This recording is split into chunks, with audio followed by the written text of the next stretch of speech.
ভেনেজুয়েলায় যুক্তরাষ্ট্রের বড় ধরনের সামরিক অভিযানের পর দেশটির প্রেসিডেন্ট নিকোলাস মাদুরো ও তার স্ত্রীকে আটক করার ঘটনায় বিশ্বজুড়ে তীব্র আলোচনার সৃষ্টি হয়েছে। এই ঘটনায় কেউ কড়া ভাষায় নিন্দা জানিয়েছেন, আবার কেউ প্রকাশ্যে বা নীরব সমর্থনও দেখিয়েছেন। স্থানীয় সময় শনিবার ভেনেজুয়েলা চালানো বড় ধরনের হামলার পর মাদুরো ও তার স্ত্রীকে আটক করে নিয়ে যায় মার্কিন বাহিনী। পরে জানানো হয়, নিউ ইয়র্কে মাদক সংক্রান্ত মামলায় তাদের বিরুদ্ধে অভিযোগ গঠন করা হয়েছে।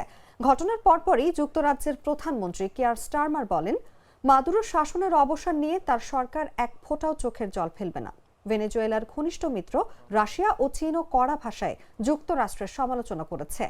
চীন বলেছে, একটি স্বাধীন দেশের প্রেসিডেন্টের বিরুদ্ধে শক্তি প্রয়োগে তারা গভীরভাবে বিস্মিত ও ক্ষুব্ধ। রাশিয়ার অভিযোগ, যুক্তরাষ্ট্র সরাসরি সশস্ত্র আগ্রাসন চালিয়েছে। ইরান এই হামলাকে ভেনেজুয়েলার জাতীয় সার্বভৌমত্বের স্পষ্ট লঙ্ঘন বলে আখ্যা দিয়েছে। তেহরানের সঙ্গে ওয়াশিংটনেরও টানাপোড়েন রয়েছে। অন্যদিকে লাতিন আমেরিকার বেশ কয়েকটি দেশ এই অভিযানের তীব্র বিরোধিতা করেছে। কলম্বিয়ার প্রেসিডেন্ট গুস্তাভো পেত্রো একে লাতিন আমেরিকার সার্বভৌমত্বের উপর সরাসরি আঘাত বলেছেন।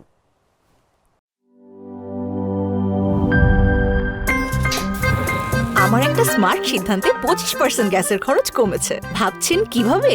সাধারণ গ্যাস স্টোভ বদলে আমি এনেছি আরএফএল গ্যাস স্টোভ। এর সাইন্টিফিক নজল ও ব্রাস বার্নার ক্যাপ সমানভাবে তাপ ছড়িয়ে রান্না করে দ্রুত।